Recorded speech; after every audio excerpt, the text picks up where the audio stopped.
Friend, मैं हूं शेखर गुप्ता, आपका स्टॉक फाइनेंसर कोच। आज हम एक प्रिसीजन इंजीनियरिंग कंपनी के बारे में बात करेंगे जिसका आईपीओ आने वाला है। उसका नाम है MTAR टेक्नोलॉजी। ये आपका कुछ क्रिटिकल कंपोनेंट बनाती है कुछ कंपनियों के लिए, जैसे आपका space and defence sector, nuclear sector, clean energy sector. इसके अंदर कुछ क्रिटिकल कंपोनेंट होते हैं, अगर ये ना रहें तो आपका सिस्टम टोटल फेल हो जाएगा। ये कुछ प्रिसीजन इंजीनियरिंग वाले प्रोडक्ट बनाते हैं। प्रिसीजन इंजीनियरिंग वाले प्रोडक्ट का मतलब क्या है? जिसमें टॉलरेंस लेवल आपका 5 to 10 माइक्रोन हो, मतलब कि एरर उसमें 0 के लगभग हो। कुछ सिस्टम में कुछ इक्विपमेंट रहते हैं, उस इक्विपमेंट में अगर आप टॉलरेंस लेवल नहीं मेंटेन करके चलेंगे तो उससे बहुत बड़ा डिजास्टर हो सकता है। उसमें एरर होगी तो आपके फॉल्ट भी हो जाएंगे। अब हम समझते हैं ये प्रिसीजन इंजीनियरिंग वाली कंपनी इंडिया में क्या ट्रैक रिकॉर्ड लेकर चल रही है, किस तरीके से अपना फाइनेंस और रेवेन्यू मेंटेन करके चल रही है, इनका इंडियन सेक्टर में कितने क्या कहाँ रोल है। जैसे अभी डिफेंस सेक्टर के लिए भी कितने डिफेंस सेक्टर बढ़ रहा है, प्राइवेट सेक्टर के लिए, या कितने स्पेस सेक्टर भी कितने प्राइवेट प्लेयर आ रहे हैं। वो सब चीज़ें हम देखेंगे इस वीडियो में, क्योंकि इस प्राइवेट प्लेयर भी आएंगे स्पेस सेक्टर में, उनको भी इक्विपमेंट चाहिए, या डिफेंस सेक्टर में प्राइवेट प्लेयर आएंगे उनको भी इक्विपमेंट चाहिए। कौन सप्लाई करेगा? MTAR technology. अब ये प्रिसीजन इक्विपमेंट या प्रिसीजन कंपनी इतनी इंपॉर्टेंट क्यों होती है, ये क्रिटिकल कंपोनेंट इंपॉर्टेंट क्यों होते हैं, इसको हम एग्जांपल के थ्रू समझ लेते हैं। अब आपने देखा होगा 1986 में चर्बेनॉल में कितने न्यूक्लियर रिएक्टर में उसकी धमाका हुआ था। क्यों हुआ था? उसकी जो डिजाइनिंग थे उस इक्विपमेंट में, उसके क्रिटिकल कंपोनेंट में फॉल्ट था, उनके एरर बहुत अधिक थे, जिसकी वजह से ये प्रॉब्लम आई, तो टोटल न्यूक्लियर रिएक्टर ही फट गया। या दूसरा एग्जाम्पल आप ले लें, अभी आपने देखा था स्पेस एक्स का कितने फैल्कॉन मिसाइल ब्लास्ट कर गया था, वो पूरा रॉकेट ही पूरा फट गया, जिसकी वजह से सैटेलाइट भी उसमें चली गई थी, जिसकी वजह से $200 मिलियन का नुकसान हुआ था एलन मस्क का, जिनकी कंपनी है। तो वो चीज़ें क्यों हुई थी? क्योंकि उसमें जो प्रिसीजन इंजीनियरिंग हुई थी, मतलब उस क्रिटिकल कंपोनेंट का जो रोल था वो डिफॉल्ट कर गया था। तो आपने देखा छोटे प्रोडक्ट की वजह से इतना बड़ा नुकसान हो रहा है, तो इसलिए प्रिसीजन इंजीनियरिंग कंपनी का कितने यहाँ पे एक रेशियो आया। तो MTAR टेक्नोलॉजी आगे में ग्रोथ कर रही है, ये प्रिसीजन इंजीनियरिंग कंपनी का सॉल्यूशन प्रोवाइड करके। अब हम जानते हैं इस कंपनी का और इसका बिजनेस क्या है। बेसिकली ये लीडिंग मैन्युफैक्चरिंग इंडस्ट्री है आपकी प्रिसीजन इंजीनियरिंग सॉल्यूशन के लिए, और ये मैन्युफैक्चर करती है आपका critical precision component with tolerance level of 5 to 10 micron, मतलब कि जिसमें एरर आपके 0 के बराबर हो। अब इसके की कस्टमर हैं आपके इसरो है, DRDO है, NPCIL है, ब्लूमबर्ग है, एनर्जी सेक्टर है, राफेल है। ये बेसिकली आपका Indian space sector, Indian defence sector, या इंडियन न्यूक्लियर प्रोग्राम, आपका aerospace sector, global aerospace sector, या क्लीन एनर्जी सेक्टर, ये सब सेक्टर में अपना योगदान दे रही है। अब इसे की कस्टमर कहाँ जहाँ से इनका सबसे अधिक रेवेन्यू आता है, ये क्लीन सेक्टर से, क्लीन एनर्जी सेक्टर से इनका अधिक रेवेन्यू आ रहा है, लगभग 50% का। ये ब्लूमबर्ग एनर्जी जो कंपनी है वो अधिक प्रोवाइड करती है। और दूसरा ये इन्होंने न्यूक्लियर सेक्टर में भी अपना 35 साल से अपना इक्विपमेंट ट्रांसफर कर रहे हैं, रिलेशन बना के रखा हुआ है। एग्जांपल के थ्रू मैं समझा देता हूँ, आपका NPCIL से ये इक्विपमेंट ट्रांसफर कर रहे हैं अपना 16 साल से। इन्होंने अपना रिलेशन इसरो और DRDO से भी बनाया है। जैसे एग्जाम्पल के थ्रू मैं आप सबको समझा देता हूँ, इन्होंने इसरो के साथ वर्क किया है। अभी currently GSLV Mark 3 electrical propulsion engine अभी इन्होंने बनाया था, डिजाइनिंग में इन्होंने इक्विपमेंट लगाए थे ये टोटल। और आपका इस DRDO के साथ भी इन्होंने मिसाइल के लिए भी वर्क किया है। उस मिसाइल में टोटल जो कंपोनेंट थे वो नए, वो इन्होंने ही सप्लाई किए थे। इनके की पार्टनर मैंने बता ही दिया, आपके इसरो है, NPCIL, DRDO है, ब्लूमबर्ग है, राफेल है, EBIT है, इतने सारे हैं। ये अपना टोटल रेवेन्यू जिस तरीके से निकाल रहे हैं हर सेक्टर से, वो 50% क्लीन एनर्जी से निकाल रहे हैं, 25% कितने न्यूक्लियर सेक्टर से निकाल रहे हैं इनके की पार्टनर। अब जानते हैं इसका प्रमोटर एंड शेयर होल्डर के बारे में। ये कंपनी इनकॉर्पोरेट हुई थी 11 नवंबर 1999 में। ये बेसिकली 7 मैन्युफैक्चरिंग यूनिट है, ये including 1 EOU means export oriented unit. ये बेसिकली कंपनी स्टार्ट हुई थी पार्टनरशिप फिल्म में 23 जुलाई 1970 में, जैसे माई टूल्स एनिमेटेड के नाम से। अब इनके प्रोमोटर के बारे में जान लेते हैं, वो कितना स्टेक होल्ड करते हैं। बेसिकली इनके जो प्रोमोटर हैं उनके नाम है पहले पर्वत श्रीनिवासन रेड्डी, इनके पास 5.92 शेयर है। P लीलावती, इनके पास 7.5 है। K शालिनी, इनके पास 8.10 है। ये टोटली ये पूरे रेड्डी फैमिली है, इनके पास 62.24% का शेयर होल्डिंग है अभी। अब अगर जब IPO होगा उससे पहले और IPO होने के बाद इनके पास कितना शेयर होल्डिंग बच जाएगा वो हम देख लेते हैं। अभी कितने हैं इनके पास शेयर वो है 62.24 और पब्लिक के पास अभी है 37.76%। आईपीओ होने के बाद पोस्ट इशू इनका कितना हो जाएगा 50.25% इनके पास शेयर बचेगा और जो पब्लिक के पास कितना बचेगा 49.75% बचेगा। अब चलिए इनके फाइनेंशियल के बारे में जान लेते हैं। इनका रेवेन्यू क्या है, इनका प्रॉफिट क्या है, प्रॉफिट ग्रोथ कितना है, प्रॉफिट मार्जिन कितना है, डेब्ट कितना है और एसेट कितना है और इनका इक्विटी शेयर कितना है, सब चीज इस फाइनेंशियल में हम लोग देख लेते हैं। मैं अगर बात करूं इनका कितना है रेवेन्यू ग्रोथ, जो रेवेन्यू फ्रॉम ऑपरेशन है टोटली, इन्होंने फाइनेंशियल ईयर 2018 में 159 करोड़ का था, वो 15% आपका बढ़कर 183 करोड़ हो गया।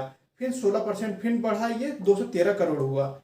फिर इन्होंने अच्छी जंप लगाई। अब फाइनेंशियल ईयर 2020 में अपने दिसंबर तक इन्होंने 177.27 करोड़ का बना लिया है, मतलब 16% ग्रोथ कर गए हैं।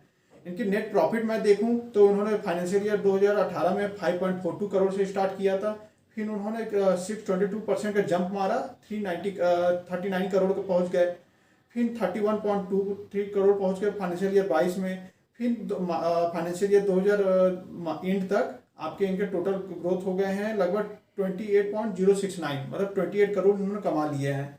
प्रॉफिट मार्जिन, अब प्रॉफिट मार्जिन देखें तो उन्होंने 3.40 से स्टार्ट किया था फाइनेंशियल ईयर 2018 में, फिर 21.34 रहे, फिर 14.57 रहे, अभी इनका 15.83 चल रहा है। बेसिकली ओवरऑल एवरेज इनका प्रॉफिट मार्जिन देखें तो 14% तक का चल रहा है। इनका कितना डेप्थ देखे तो अभी 67.261 चल रहा है फाइनेंशियल ईयर 2020 में। पर उसके मुकाबले अगर इनका इक्विटी शेयर देखें ये कितना ग्रोथ कर रहे हैं, तो इक्विटी शेयर नेटवर्थ 177.27 करोड़ का, उसके सामने ये डेप्ट जो इनका कर्जा है 67 का, उसका कोई मतलब नहीं है।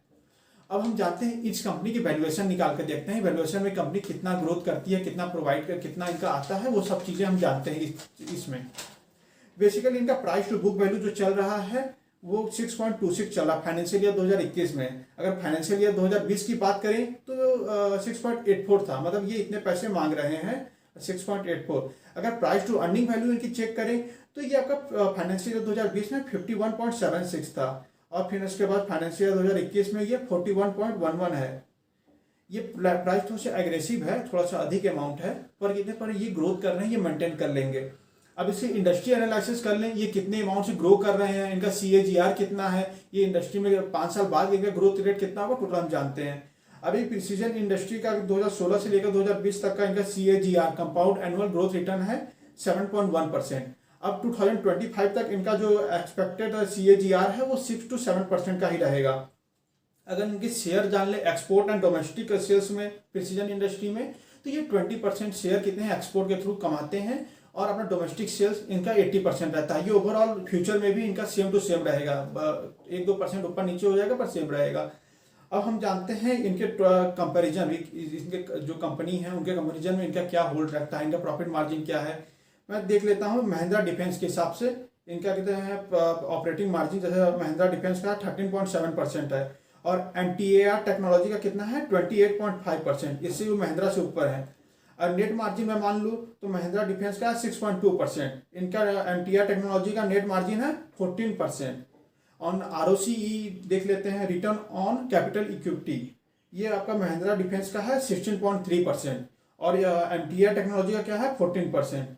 मीन्स MTAR टेक्नोलॉजी हर सेगमेंट से मेंटेन करके चल रही है। इसी तरह का हम VEM टेक्नोलॉजी का भी कंपेयर कर सकते हैं, CIM टेक्नोलॉजी भी कर सकते हैं, PAT भी कंपेयर कर सकते हैं। मतलब कि महिंद्रा टेक्नोलॉजी का प्रॉफिट आफ्टर टैक्स कितना है 19, MTAR टेक्नोलॉजी का प्रॉफिट आफ्टर टैक्स कितना है 30, वो 90 या 30। मीन्स MTAR टेक्नोलॉजी अपना रेशियो मेंटेन करके चलिए। ठीक है, शॉर्ट एनालिसिस कर लेते हैं, strength, weakness, opportunity and threat. इनका पहला क्या है कि आपका वाइड प्रोडक्ट पोर्टफोलियो है, ये अभी 3 प्रोडक्ट मेड कर रहे हैं ऑफ क्लीन एनर्जी सेक्टर के लिए। 14 product are made for the nuclear sector and 6 product are made for the space and defence sector. और ये अपना दूसरा पॉइंट क्या कर रहे हैं, अपना गुड ट्रैक रिकॉर्ड मेंटेन कर रहे हैं आपके मैन्युफैक्चरिंग इंडस्ट्री सेक्टर में।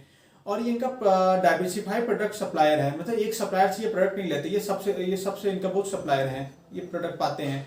और इनका बेटर प्रॉफिट मार्जिन मेंटेन करके चल रहे हैं, वो 14% का जो मैंने आपको बताया। इन्होंने ऑर्डर बुक में फाइनेंशियल स्टेबिलिटी अपना मेंटेन करके रखा हुआ है, जैसे कि order growth value, order book growth.